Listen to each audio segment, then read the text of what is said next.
صباح الفل على احلى ناس في الدنيا. الفيديو ده تكمله لفيديو الكبده. انا هنا كنت عامله انصاص كيلو، نص كيلو سجق ونص كيلو كبده، بس الكميه كفت معايا الضعف، فاهميني؟ عشان كده بقول لكم 25 ساندوتش في ربع كيلو بس، لان زي ما انتم شايفين بقى معايا نص السجق بعد ال 25 ساندوتش ونص الكبده.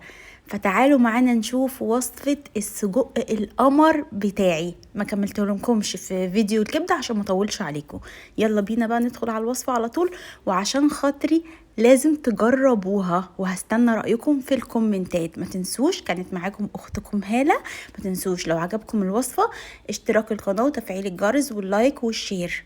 يلا بينا نبتدي وصفتنا على طول. عفوا لو قعدت اشنشن معاكم عشان انا البرد قتلني، استنيت ابني ينام وسجلت لكم كالعاده. اكيد انتوا حفظتوني. هنا معايا نص سجق بلدي.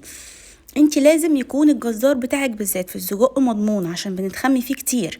فالسجق لازم يكون بلدي، والسجق ليه تقطيعات في الخضار مميزه شويه هوريها لك في الفيديو ده. انا هنا بشرت البصلايه بتاعتي، عايزه تقطعيها صغير خالص، بس قطعيها صغير خالص عشان انا عايزاها تدوب كده في السجق بتاعنا. ودي طريقه الصدق الاسكندراني الاصليه. والفلفل ده انا كده كنت عامله كميتين، نص الفلفل ده اللي هاخده بس مع السجق، والنص التاني عملته في الكبده في الفيديو اللي قبل ده على طول. دول كبده والسجق الاسكندراني بتوع الشارع وبتوع المحلات اللي بتدفعوا فيها فلوس كتير بطريقه انضف واطعم واحلى بكتير واسهل بمراحل، وطبعا مش قادره اقول لكم انه اوفر بكتير. يلا بينا نكمل على طول. هنا معايا نص كيلو فلفل رومي، خدت النص، انت ممكن تحطي فلفل شطه بس انا عشان عندي اطفال خدت نصه للكبده ونصه للصدق، يبقى 4 فلفلات رومي متقطعه صغير، و3 فصوص توم دقاهم، وطماطمايه واحده بس مقطعاها صغير، وزي ما قلت لك بصله وسط مبشوره. عايزه تحطي بصله كبيره تمام، انا البصل اللي عندي كان كله كبير قوي، فدي يعتبر بصله كبيره لو انتوا عندكم بصل حجم طبيعي، لكن انا ما اعرفش البصل اللي انا كنت جايباه ده كان عامل كده ليه. المهم نبتدي بقى على طول في تقطيعه السجق بتاعك يا ست الكل. هيجي معاكي معمول كده، شايفه زي ما باين في الفيديو، هيجي معاكي كله متربط في قلب بعضه. انا هنا حابه اوريكم ازاي انا بفككه من بعضه، عشان برضو البنات العرايس الجداد اللي ما يعرفوش الكلام ده، اديني ايه بقول لك اهو. عايزه تعملي سجق وايه يا ماما؟ ده بدل ما تكلمي ماما وتشغلي ماما، وماما عندها بقيه اخواتك فيها اللي مكفيها. ركزي معايا، بنقطعه كده بالسكينه او بالمقص نفككه من بعض. وانا عشان السجق ينطر معايا كتير قطعت السجقايه الواحده 4 قطع. انتي لو السجقايه بتاعتك اكبر من دي ممكن تقطعيها اكتر، 5 مثلا، ولو اصغر قطعيها 2 أو 3 على حسب حجم السجق معاكي. انا السجق بتاعي كان حجمه كويس فقطعت الواحده 4 قطع، وانا جايباه من جزار مضمون. زي ما قلت لك السجق تجيبيه من جزار مضمون، هي اكله بناكلها كل فين وفين، فحاولي تستنضفي فيها، ما تجيبيش الحاجات اللي هي مستورده والكلام ده، يعني غلط جدا، وكده كده ما بقاش فيه فرق في الاسعار كتير بصراحه. فهنا انا قطعت الكميه كلها كده زي ما انتوا شايفين، وجبت الطاسه بتاعتي، حطيت النار على وسط، ما تعليش النار على السجق علشان خاطر بيتحرق بسرعه وبيستوي في ثواني. حطيت كده معلقتين زيت عشان انا عارفه ان الجزار بتاعي السجق بتاعه ما بيرميش دهون كتير، فهماني؟ لكن انت لو مجربه السجق بتاعك وعارفه انه بيرمي دهون كتير ما تحطيش اي ماده دهنيه قبل ما تحطي السجق. هنا انا حطيت معلقتين زيت، انا عارفه انه هيرمي كده كده دهون بس دهونه قليله، فهماني؟ انت لو السجق بتاعك مجرباه بيرمي كتير ما تحطيش، انزلي بالسجق على طول على الطاسه وهدي النار خالص، هتلاقيها نزلت دهونها تماما. انا هنا هقعد اقلب فيه كده لحد ما ما ياخد تشويحه ولونه يبتدي يتغير، يدخل زي في السوا كده زي ما انتوا شايفين كده. كل ده على نار وسط. هنا بقى هنزل بالبصلايه بتاعتي، شايفه لونه اتغير ازاي؟ خد دقيقتين بالظبط على النار.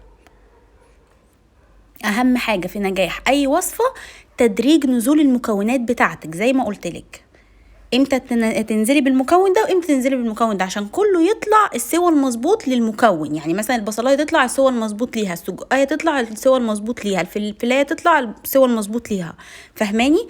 اهم حاجه تدريج النزول على النار، مش كله يتحط مع بعضه، او مش اي حاجه تتحط على اي حاجه، عشان يطلع معانا السجق القمر اللي بنروح الشارع وناكله وعمالين نقول لهم لا ما تاكلوش من الشارع وبتاع، هم عايزين الطعم بتاع الشارع. انتي بقى اعملي لهم طعم الشارع بس في البيت بنظافه وبايدك الحلوه.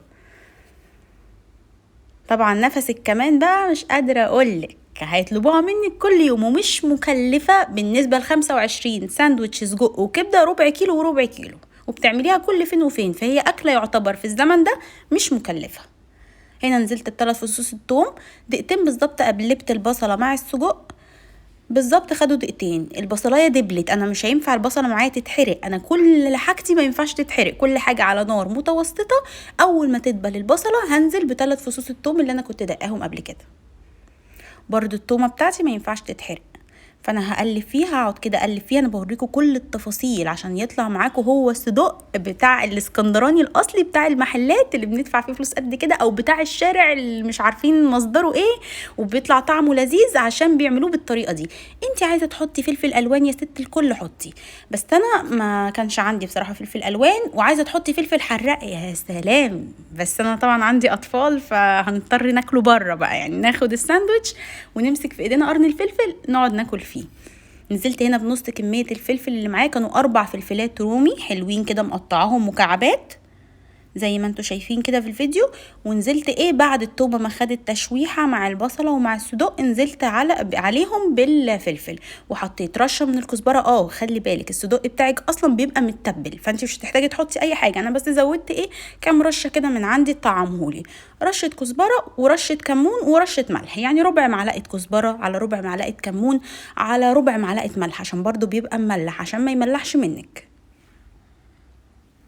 وحطيت رشه سكر، انا اي حاجه فيها بصل وطماطم لازم معايا رشه سكر، بيعدل لي حموضه الطماطم كده كده رشه السكر، وفي نفس الوقت بتديني تطعيمه كده حلوه قوي مع الطماطم والبصله، بتكرمل لي البصله كده وبتخليها خطيره.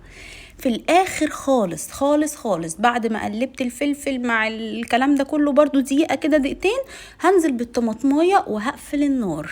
سخونه الطاسه مع الصدق مع الفلفل مع البصل مع المكونات كلها هتسوي. انا مش عايزه الطماطم بتاعتي تتصلص، انا عايزاها تديني جوسي كده حلو، يعني تبقى بتنز كده. اللي شاف فيديو الكبده هيعرف يعني ايه بتنز، يبقى بتنز كده شويه. وحطيت 3 معالق كبار من الميه او ربع معلقه ميه عشان الصوص بتاعي يبقى حلو كده.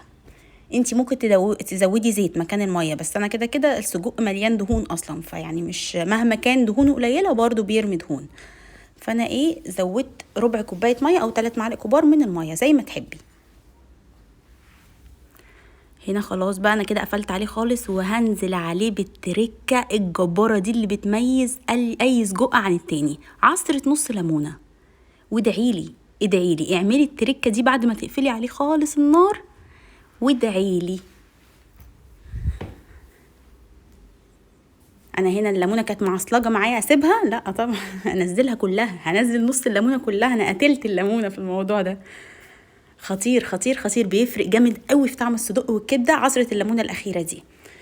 وبالهنا والشفا على قلوبكم حبايب قلبي، هستناكم تجربوها وتقولوا لي في الكومنتات لما تجربوها وتعجبكم. ما تنسوش اختكم هالة تعملوا لايك واشتراك القناه وسبسكرايب وتفعلوا الجرس عشان يوصل لكم كل جديد، وتجربوها. وهستناكم تقولوا لي رأيكم. انا الودي هعيد نفس الكلام تاني، اجي ادوق كل واحدة فيكم الطعامة والجمال اللي احنا عملناه مع بعض ده. قمر قمر قمر. يلا مساءكم فل حبايب قلبي، باي باي.